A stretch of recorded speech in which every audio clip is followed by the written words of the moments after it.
नमस्कार, सादर प्रणाम। अगर भाजपा से लड़ाई लड़नी है और जीतनी भी है तो सारे विपक्ष को कांग्रेस का नेतृत्व स्वीकार करना ही होगा। नेता प्रतिपक्ष राहुल गांधी को अपना नेता मानना ही होगा, वरना क्षेत्रीय छत्रपों का वही हाल होगा जो पश्चिम बंगाल में ममता बनर्जी का हुआ, महाराष्ट्र में उद्धव ठाकरे का हुआ। क्योंकि सारा खेल गणित का है और गणित के हिसाब से सबसे ज़्यादा नंबर कांग्रेस के पास है। इस बात को विस्तार से बताऊंगा और आज देहरादून में छात्रों के बीच राहुल गांधी ने क्या कहा, इस पर भी चर्चा करूंगा। मैं हूं डॉक्टर ओम प्रकाश मिश्र और आप मुझे सुन रहे हैं इट्स ओम ऑफिशियल पर।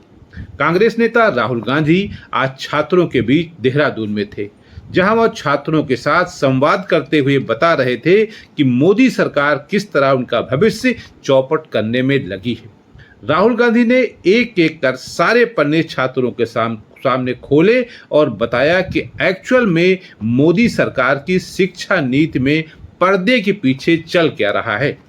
कार्यक्रम समाप्ति के बाद तमाम बच्चों के जबान पर एक ही बात थी कि अगला प्रधानमंत्री राहुल गांधी ही होना चाहिए। हमारे तमाम पत्रकार मित्रों तथा भक्तों को राहुल गांधी के पक्ष में मेरा ये बोलना अजीब लग रहा होगा और वो ये कहने से चूक भी नहीं रहे होंगे कि मैं कांग्रेस का प्रवक्ता बन गया हूँ। वैसे इन सब बातों का अब मुझ पर असर बिल्कुल ही नहीं होता, क्योंकि ये सुनते सुनते मुझे करीब 35 वर्ष हो गए।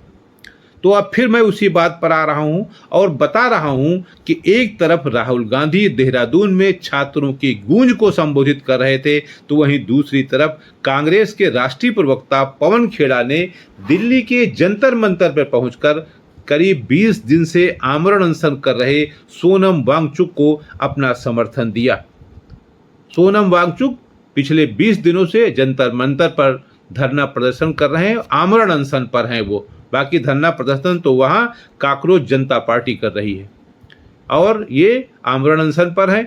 बताया गया है कि 20 तारीख को यानी 20 जुलाई को संसद का मानसून सत्र शुरू हो रहा है। उस दिन ये उधर कूच करेगी।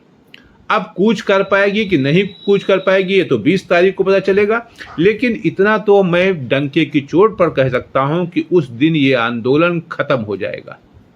टेंट पेंट सब उखड़ जाएंगे। वे वहाँ लोकसभा तक पहुँचे कि न पहुँचे, संसद भवन तक पहुँच पावे कि न पहुँच पावे, ये अलग बात है। आमरण अनशन कर रहे मोनन सांचू को अपना समर्थन दिया कांग्रेस ने।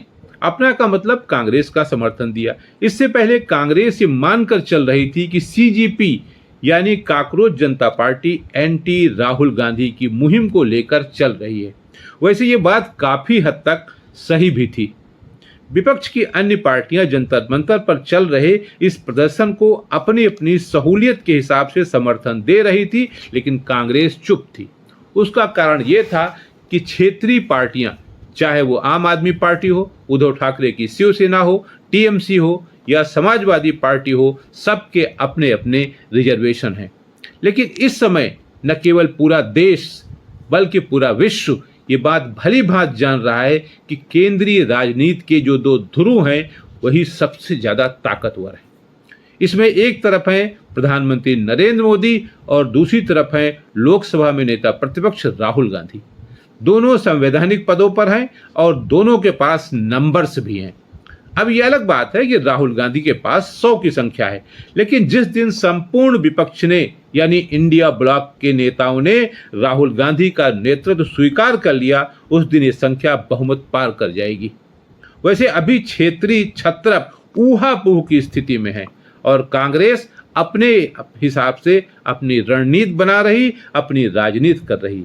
लेकिन वक्त का तकाजा यही है कि जितनी जल्दी इंडिया गठबंधन के नेताओं ने राहुल गांधी को अपना नेता स्वीकार किया, उतनी ही जल्दी भाजपा की उल्टी गिनती शुरू हो जाएगी। आज के लिए इतना ही। नमस्कार।